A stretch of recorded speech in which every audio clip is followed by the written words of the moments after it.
So I'm here in the studio, and I just thought I'd share with you an idea in relation to AI and art, which everyone is kind of thinking about and worrying about these days. And I have a slightly different perspective on this than people who are either very sort of bullish on AI and art and using it, and people who are completely anti it. My perspective is a bit more philosophical on this. But I think there's also some kind of practical implications around it as well. So this is sort of a follow-up to a blog post that I wrote about AI and sort of what it tells us about art. And essentially the idea is, I'm a traditional painter, right? I'm just using traditional media and paints and pastel and drawing from life and all that sort of stuff. But I think what AI is interesting is it actually sort of shows us what is maybe kind of more critical about what it is that we're doing when we're making art. So the analogy, the thing that sort of really occurred to me here was, with painting, when photography came along, people were worried that that was going to be the end of painting. But I think what actually happened was that rather than really do damage to painting, it just showed you what painting was actually good for. And that the documentary kind of aspects of painting were maybe a little bit irrelevant, actually. And yeah, photography, by and large, is better for documenting whatever needs to be documented. Okay, great. However, what that gave us then is actually a stronger painting in many ways. It showed us what good painting is really about. And also, as photography matured, we had more photography like your sort of Ansel Adams, etc., become artists in their own right, and they used that tool in ways that we wouldn't have ever expected. And so I guess my point here is that I think that what AI is showing us is that in a lot of ways, the thing that matters about doing art is not so much just what is made and the image that is made, but rather that the fact that it was done by a human, the fact that we are humans and we're looking at it as a human. And the key idea here, I think, is the idea of embodiment. So as you see, I'm a figurative painter and sculptor, and a lot of the things that I'm inspired by is the idea of telling stories and expressing things with the human figure. And the other aspect of this is the fact that my hand is involved as a physical person. I work on a physical object, and these are artifacts then that get sold to a client. So I am, and that client is then looking at the painting, in the presence of it. We can go to the Prado and be standing in front of the actual Velasquez, or we can go and stand in front of the actual David statue in Florence, or what have you. And it's the actual work that particular artist worked on. So that idea of being a flesh and blood human who is experiencing or making a physical object is something that I think has become very important. Doesn't mean that digital art is not, great in its own right, but I'm still very much a believer in something which is traditional in the sense that there is this particular value in a flesh and blood person making an object which is perceived in the real world and is a real artifact. So that's the first point that I'd make, is that I don't think that in the same way that photography didn't destroy painting, I don't think that AI destroys the need for the artist to make actual artwork, even if you can prompt a Midjourney or something to make an image. I don't think it changes us wanting the thing which is hand done and is made by the person and is crafted by the person, and there's sort of a certain flavor to that. The fact that that it's done by that person matters. The other idea that I think follows on from this, which is perhaps seems slightly less tangible, but I think it really does make a difference in a practical sense. And it's this. I think that I've been thinking about AI for about 10 years, seriously, as I sort of started to realize through people like Ray Kurzweil, there's projections about the acceleration of, exponential technologies and so on. And I really started to go, oh my God, this is really coming. And it looks as though we're going to see this kind of crazy disruption level thing happening. And I think that that is really what is going on, that we are seeing this disruption. It seems like that's really happening. There's already a lot of job losses. People are seeing the world in completely different ways. And it shows us certain things about our own cognition, helps us to understand the mind in certain ways. In cognitive sciences, explore artificial intelligence. It was one of the branches of cognitive science. And it also, it talks to this idea of meaning. And, people do work which is not necessarily pleasant or enjoyable, but that sense of meaning and in being able to pay your own way and provide for your family and so on gives meaning to people's lives. So not having a job is often not a fun place to be in. Not having work that you find meaningful is problematic. Even if that artwork doesn't seem very sexy or very interesting, the fact that you're able to,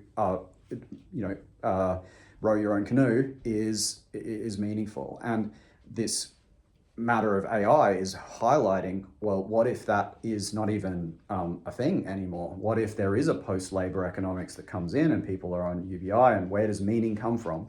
So I think that meaning is a thing which is, there's other aspects to this, but that meaning is a thing which is going to become actually quite important. I mean, this is assuming that we don't blow ourselves up and destroy, everything, and we end up in a true dystopian nightmare, which is possible as well. But hey, assuming that doesn't happen, I think we're going to face this problem of meaning and what to do with our time, and what do we care about, and what do we strive towards.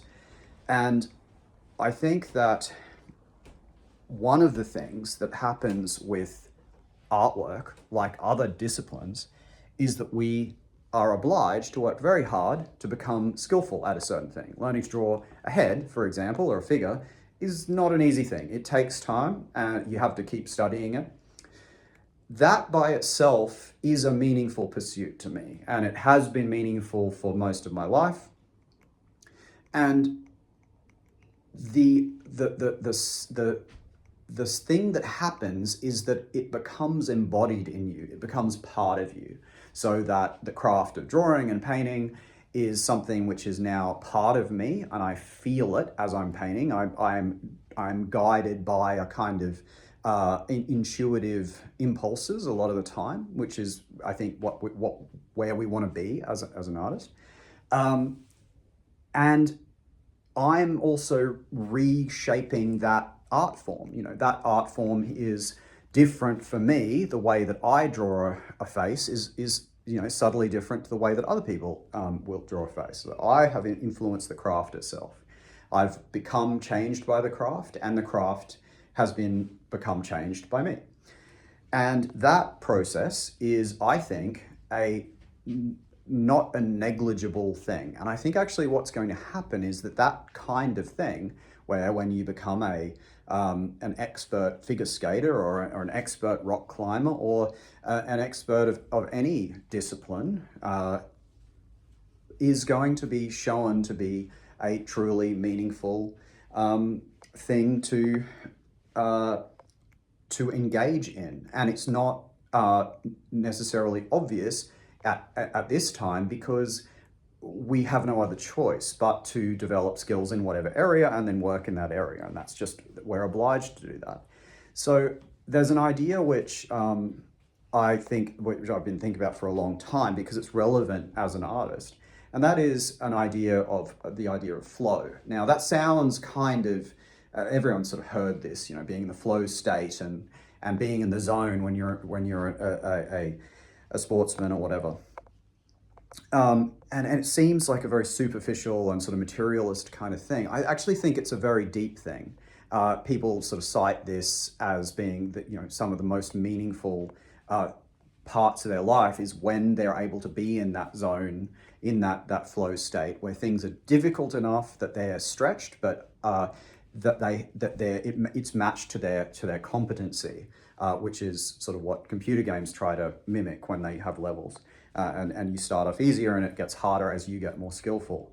But the thing is that a computer game is not necessarily doing that in an authentic way. And often it's kind of hacking that process rather than actually allowing you to engage in a sort of meaningful skill. I'm not a gamer myself, so I can't really comment too much, but that's the feedback that I sort of see from people. So I think, to me, the idea of AI, just looking at it philosophically, I think highlights the fact that it is important to us as humans to be creative, to engage and do meaningful things and develop skills and to utilize those skills. And to be able to get into these places where we are exploring something which is personally meaningful.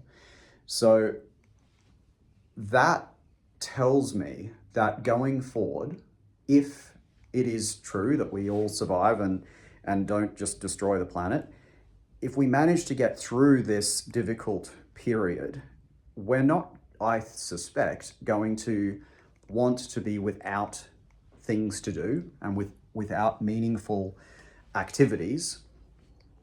And so we're going to need to understand this kind of process that people are going through when they learn a certain discipline, when they learn a craft like painting or art.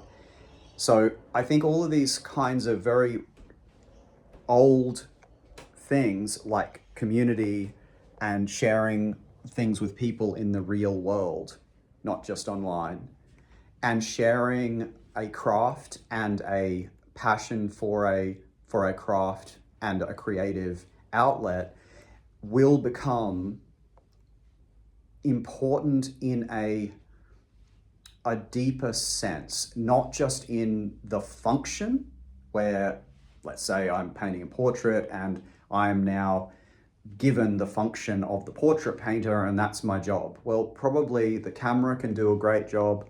Probably the AI can do a great job. I don't know. Who knows how good it all gets. But what it can't do is be me and enjoy the process and find meaning in the process of that making from my point of view. Well, that's all of us, because we're all an individual who's needing to find meaning in the world. So even if we can't compete with the robots, and as people are saying, they're going to become, they're going to supersede us in every dimension. That doesn't change the fact that I am a human living on Earth, and I'm going to want to do things that are personally meaningful, that give me that sense of flow, and give me a shared kind of universe that I share with other people who also care about this craft and care about this art form. So yeah, that's what I want to share with you today. For me, it's a hopeful way of looking at things. I don't necessarily find, I'm sure that as time goes on, we'll all be engaging with AI and all the rest of it. But when I've reflected on it, I just thought, you know what, this only strengthens my desire to use the traditional skills and to make physical things in the real world and to engage with other people who care about this. My students, my colleagues, and people who just enjoy my artwork and artwork like that. So to me, it is a frightening time in many ways. How are we going to get by? And how are we going to be disrupted and what comes next? Because it's all uncertain. But, you know, it just highlights for me actually in many ways what really does matter.